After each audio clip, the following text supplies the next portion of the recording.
নমস্কার, সময় কলকাতায় সকলকে স্বাগত। টলি হলি বলি নিয়ে আপনাদের সঙ্গে রয়েছি আমি রিম্পি। আর শুরুতেই চোখ রাখবো টলিউডের খবরের দিকে।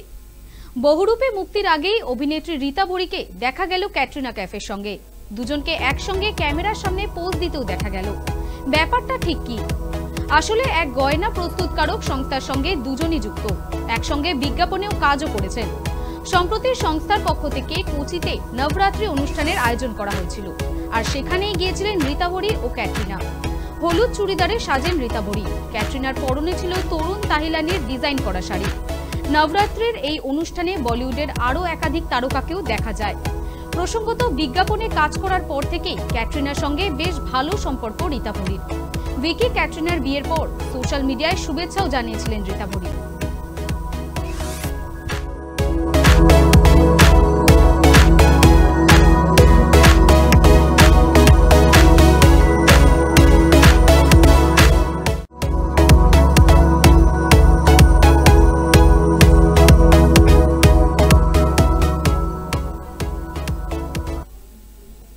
8ই অক্টোবর প্রেক্ষাগৃহে মুক্তি পাবে দেব অভিনীত ও প্রযোজিত সিনেমা টেক্কা। ইতিমধ্যেই ছবির প্রচারে ব্যস্ত কলাকুশলীরা। শনিবার টেক্কা ছবির প্রচারে বারুইপুর শো হাউসে আসেন অভিনেতা দেব ও পরিচালক সৃজিত মুখোপাধ্যায়। টিকিট কাউন্টার থেকে এই ছবির অগ্রিম টিকিট বিক্রি করেন অভিনেতা ও পরিচালক সৃজিত মুখোপাধ্যায়।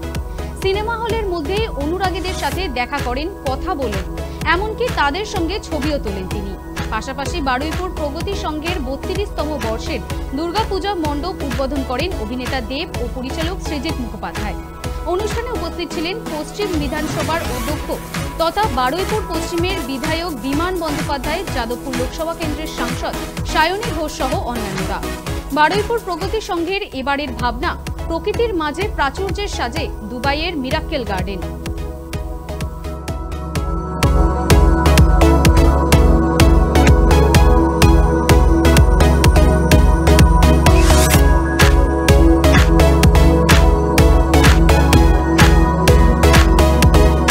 যেন তার কাজের প্রতি যেন থাকে এবং সে সেটাই করেছে। এবং আমি আমার অ্যাজ এ প্রযোজক, অ্যাজ অ্যান অ্যাক্টর আমি চেষ্টা করেছি যে রোলটা আমাকে ডিরেক্টর দিয়েছে এবং ডিরেক্টর যা চেয়েছে প্রযোজকের কাছে সেটা দেওয়ার চেষ্টা করেছি। এবং আমার মনে হয় এবারে দর্শক কি ভরসা, এবারে দর্শক দেখুন। একদম আগের বছরের স্বাধীনতা সংগ্রামে আমি একা ছিলাম, এই বছরের স্বাধীনতা সংগ্রামে বাঘাযতীন আমার সঙ্গে। সো অবভিয়াসলি সেখানে যুদ্ধটাও আরও ভয়ঙ্কর হবে, কিন্তু যেহেতু বাঘাযতীন আমার সঙ্গে আছে তো এই সংগ্রামটা আমার মনে হয় আমরা জিতব। পুজোয় নতুন জিনিস কার না ভালো লাগে, আর সেখানে যদি হয় নতুন প্রেক্ষাগৃহ, তাহলে তো ছায়াছবি প্রেমীদের জন্য সোনায় সোহাগা। জানা যাচ্ছে অজন্তা সিনেমার মালিক শতদীপ সাহা অত্যাধুনিক সাজে নিয়ে ফিরছেন শহরের ঐতিহ্যপূর্ণ প্রেক্ষাগৃহ গ্লোব। সঙ্গে বাড়তি পাওনা পুজোর 3টি বাংলা ছবি। রবিবার থেকে খুলে যাচ্ছে নতুন প্রেক্ষাগৃহ। তালিকায় রয়েছে টেক্কা, বহুরূপী, শাস্ত্রী, স্ত্রী 2, তুম্বার মতো ছবিগুলি। রবিবার প্রেক্ষাগৃহে দেব ও সৃজিত মুখোপাধ্যায় তাদের পুজোর ছবি টেক্কার টিকিট বিক্রি করবেন। কাঠের দরজায় আলো দিয়ে লেখা গ্লোব সিনেমা, উপরে লাল সাদা নিয়ন আলোর লোগো, যা ছোট থেকে বড় সকলেরই নজর কাড়বে। কাচের ঘেরা টোপে 5টি ছবির স্ট্যান্ডে সাজানো, একপাশে বসার ও খাবার জায়গা। সেসব পেরিয়ে লাল কার্পেট বিছানো সিঁড়ি দিয়ে ভিতরে পা রাখলেই লাল গদি মোড়া আরামদায়ক চেয়ারের সারি। সমাজ মাধ্যমে গ্লোবের নয়া রূপ প্রকাশ্যে আসতেই চর্চা শুরু প্রেক্ষাগৃহ নিয়ে।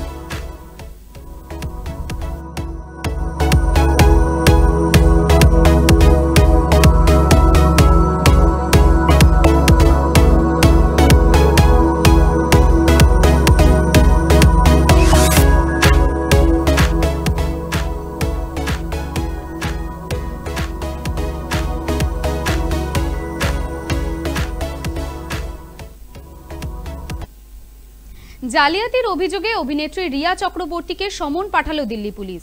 একটি অ্যাপ নিয়ে সমস্যার সূত্রপাত। গ্রাহকেরা একটি অ্যাপ ব্যবহার করে মোট 500 কোটি টাকা খুইয়েছেন বলে অভিযোগ ওঠে। রিয়ার ব্যক্তিগত জীবন নিয়ে একসময় আলোচনা হয়েছে বিস্তর, তবু সমাজ মাধ্যমে জনপ্রিয়তা তার, অসংখ্য অনুরাগী রয়েছে তার। উল্লেখিত অ্যাপের মুখ ছিল রিয়া। এই অ্যাপের হয়ে প্রচারও করেছিলেন তিনি। অর্থ বিনিয়োগ সংক্রান্ত এই অ্যাপের মাধ্যমে কোটি কোটি টাকা হারিয়েছেন ব্যবহারকারীরা, এমনই অভিযোগ ওঠে। এই ঘটনাতেই রিয়াকে তলব করেছে দিল্লি পুলিশ। তবে শুধু রিয়া নন, এই অ্যাপের হয়ে প্রচার করে বিপাকে পড়েছেন কৌতুক শিল্পী ভারতী সিং, নেট প্রভাবী এলভিস যাদবও।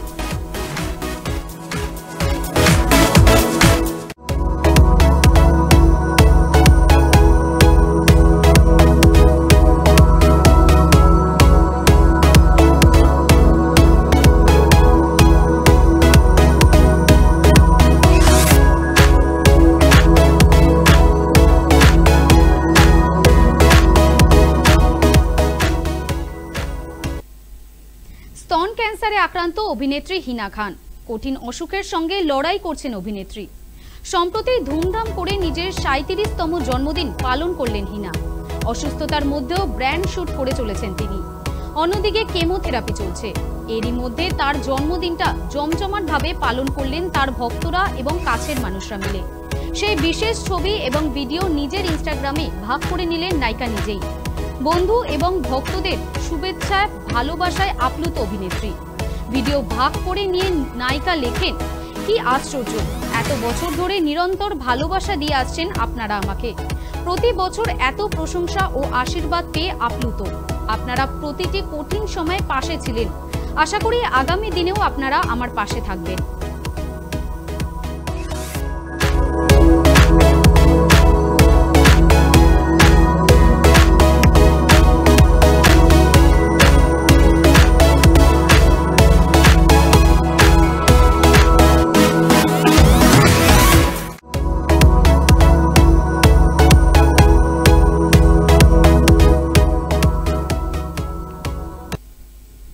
মাত্র কিছুদিন আগেই যৌন হেনস্থার ঘটনায় গ্রেফতার হয়েছিলেন শাইক জনি ওরফে choreographer Johnny master.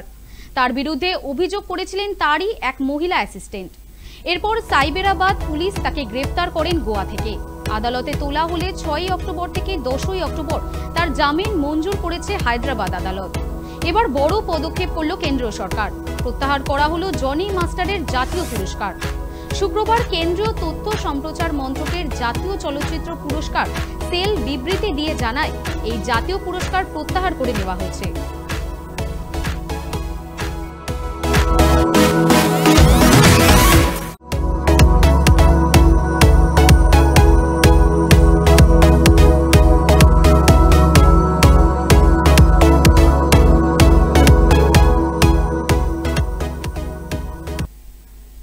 Shark tank India এক কথায় ভারতের অত্যন্ত জনপ্রিয় একটি শো। এবার আসতে চলেছে শার্ক ট্যাঙ্ক ইন্ডিয়ার 4th সিজন। আর এখানেই বাঁধল যত গন্ডগোল। কারণ ফুড ডেলিভারি অ্যাপ সুইগি ও জোম্যাটোর প্রতিদ্বন্দ্বিতা খুব বেশি বেড়ে গেছে। সুইগির শার্ক ট্যাঙ্ক ইন্ডিয়ার ৪র্থ মরশুমের জন্য একটি কঠিন শর্ত রেখেছে। সেই শর্ত মানা হলে তবেই কোনো ডকুমেন্টসে স্বাক্ষর করবেন তারা। সুইগি শার্ক ট্যাঙ্ক ইন্ডিয়ার পরবর্তী মরশুমের জন্য ৪০ থেকে ৬০ কোটি টাকা স্পন্সর করার একটি চুক্তি চূড়ান্ত করছে। কিন্তু শর্ত প্রতিদ্বন্দ্বী সংস্থা জোম্যাটোর প্রতিষ্ঠাতা এবং সিইও দীপিন্দর গোয়েলকে আর বিনিয়োগকারী হিসেবে রাখা যাবে না। কারণ আপাতত দৃষ্টিতে জোম্যাটো ও সুইগি একই অবস্থানে থাকলেও সাম্প্রতিক বছরগুলিতে জোম্যাটো বেশ খানিকটা এগিয়ে ব্যবসার দিক থেকে। তাই এবার উঠে পড়ে লেগেছে সুইগি।